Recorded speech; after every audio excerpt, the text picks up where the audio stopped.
29 दिसंबर 1868 बंबई के भीड़-भाड़ वाले बंदरगाह पर शाम धीरे धीरे उतर रही थी। समुंदर से आने वाली ठंडी हवा के बीच एक आदमी खामोशी से खड़ा ब्रिटिश शिप्स को देख रहा था। उन बड़े जहाजों पर इंग्लैंड का सामान भर भर कर हिंदुस्तान लाया जा रहा था और हिंदुस्तान का कच्चा माल वापस इंग्लैंड भेजा जा रहा था। उस वक्त भारत सिर्फ एक बाजार था, एक ऐसा बाजार जहां हुकूमत भी अंग्रेजों की थी और व्यापार भी। लेकिन उस भीड़ के बीच खड़ा वो आदमी कुछ और सोच रहा था। उसका सपना सिर्फ पैसा कमाना नहीं था, वो एक ऐसा भारत बनाना चाहता था जो दुनिया के सामने झुककर नहीं बल्कि खुद अपनी पहचान के साथ खड़ा हो। उस आदमी का नाम था जमशेदजी टाटा। उस दौर में किसी भारतीय का इतना बड़ा सपना देखना ही एक हिम्मत माना जाता था। ब्रिटिश हुकूमत इंडियन बिजनेसमैन को कभी अपने बराबर नहीं देखना चाहती थी। इंडस्ट्रीज पर उनका कंट्रोल था, रेलवेज उनकी थीं, स्टील उनका था, होटल्स उनके थे और हिंदुस्तानी लोग बस उनके लिए काम करते थे। लेकिन जमशेदजी टाटा ने फैसला कर लिया था कि वो इस पूरे सिस्टम को चैलेंज करेंगे। धीरे धीरे उन्होंने कॉटन मिल से अपनी शुरुआत की, लेकिन उनकी सोच दूसरे बिजनेसमैन से अलग थी। वो सिर्फ मुनाफा कमाने के लिए बिजनेस नहीं कर रहे थे, वो एक ऐसा इंडस्ट्रियल भारत बनाना चाहते थे जो फ्यूचर में दुनिया को टक्कर दे सके। रातों को देर तक जलती लैंप की रोशनी में जमशेदजी मैप्स देखते, फॉरेन रिपोर्ट्स पढ़ते और नए आइडियाज लिखते रहते।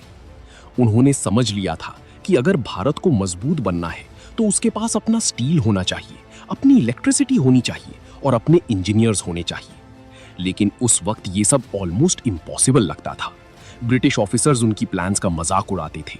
कई लोग कहते थे कि एक इंडियन आदमी इतना बड़ा इंडस्ट्रियल एम्पायर कभी नहीं बना सकता। लेकिन धीरे धीरे उनका सपना हकीकत में बदलने लगा। बॉम्बे।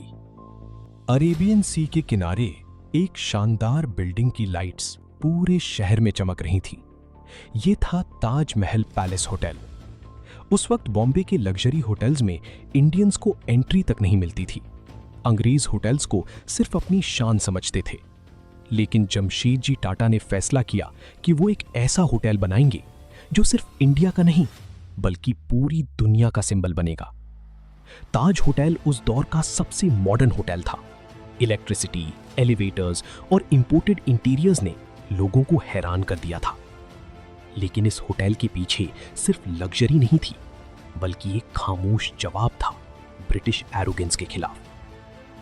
जमशेदजी टाटा का असली सपना स्टील प्लांट था।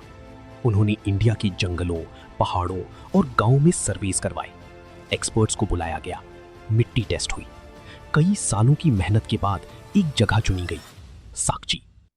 उस वक्त किसी को अंदाजा नहीं था कि फ्यूचर में वही जगह जमशेदपुर के नाम से जानी जाएगी। लेकिन सपना पूरा होने से पहले ही जमशेदजी टाटा की डेथ हो गई। वो अपना स्टील प्लांट बनता हुआ नहीं देख पाए, लेकिन उनका विजन मरने के बाद भी जिंदा रहा। धीरे धीरे टाटा स्टील खड़ा हुआ, फिर टाटा पावर आया, फिर रिसर्च इंस्टीट्यूट्स बने। ये सिर्फ एक कंपनी नहीं थी, ये एक नए भारत की फाउंडेशन थी। वर्ल्ड वॉर के दौरान टाटा स्टील ने ब्रिटिश एम्पायर को स्टील सप्लाई किया। लेकिन आयरनी ये थी कि जिस देश को ब्रिटिश लोग इंडस्ट्रियली वीक समझते थे, अब वही देश उनके वॉर इंफ्रास्ट्रक्चर का हिस्सा बन रहा था। कराची के रनवे पर एक एयरक्राफ्ट रेडी खड़ा था। प्लेन के कॉकपिट में बैठे थे JRD टाटा। उस वक्त एविएशन इंडिया में ऑलमोस्ट ना के बराबर थी, लेकिन JRD टाटा को लगता था कि फ्यूचर आसमान में है। उन्होंने इंडिया की पहली कमर्शियल एयरलाइन सर्विस शुरू की। ये वही कंपनी थी जो फ्यूचर में एयर इंडिया बनी। JRD सिर्फ बिजनेसमैन नहीं थे, वो विजनरी थे। उनके दौर में टाटा ग्रुप ने टेक्नोलॉजी, केमिकल्स, ट्रक्स और इंजीनियरिंग में तेजी से एक्सपेंशन किया।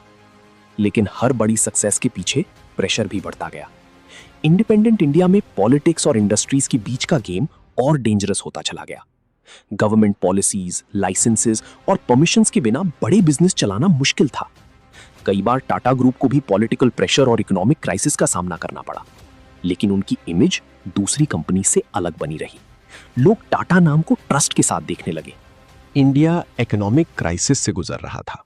उसी दौर में एक रिलेटिवली काम और सिंपल बिजनेसमैन टाटा ग्रुप के सेंटर में आया, रतन टाटा। उस वक्त ग्रुप के अंदर भी अनसर्टेनिटी थी। कई सीनियर लोगों को लगता था कि रतन टाटा इतने बड़े एम्पायर को हैंडल नहीं कर पाएंगे, लेकिन धीरे धीरे उन्होंने पूरी कंपनी स्ट्रक्चर को बदलना शुरू किया। रतन टाटा ने समझ लिया था कि फ्यूचर सिर्फ इंडिया में नहीं, ग्लोबल मार्केट में है। Tata Motors, Tata consultancy services और दूसरी कंपनीज अग्रेसिवली ग्रो करने लगी। फिर एक दिन दुनिया शॉक में आ गई जब टाटा ने ब्रिटेन की फेमस कार ब्रांड्स जैगवार और लैंड रोवर को खरीद लिया। आयरनी ये थी कि जिस देश ने कभी इंडियंस को इंफीरियर समझा था, अब उसी देश की लग्जरी ब्रांड्स एक इंडियन कंपनी के कंट्रोल में थीं। लेकिन टाटा की कहानी सिर्फ बिजनेस तक सीमित नहीं रही। 26 नवंबर 2008, मुंबई।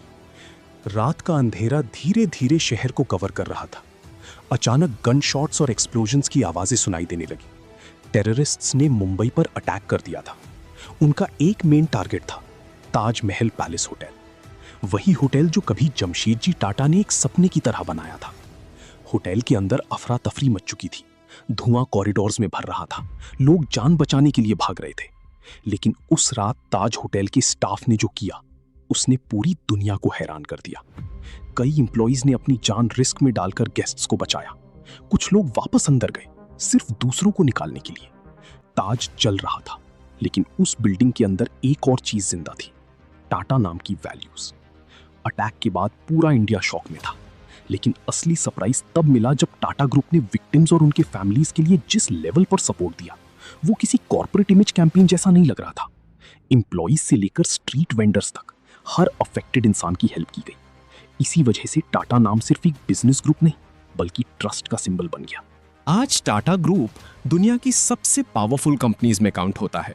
स्टील से सॉफ्टवेयर तक, होटल से एयरलाइंस तक, उनका एम्पायर पूरी दुनिया में फैला हुआ है। लेकिन अगर ध्यान से देखा जाए तो टाटा की असली कहानी प्रॉफिट की नहीं है। ये कहानी है विजन की, पेशेंस की और उस सपने की जो एक आदमी ने ब्रिटिश इंडिया के अंधेरे दौर में देखा था। बॉम्बे के उस पुराने पोर्ट पर खड़ा वो आदमी शायद कभी इमेजिन भी नहीं कर सकता था कि एक दिन उसका नाम सिर्फ इंडिया में नहीं, बल्कि पूरी दुनिया में रिस्पेक्ट के साथ लिया जाएगा। लेकिन हिस्ट्री की सबसे पावरफुल बात यही होती है, बड़े बदलाव हमेशा खामोशी से शुरू होते हैं।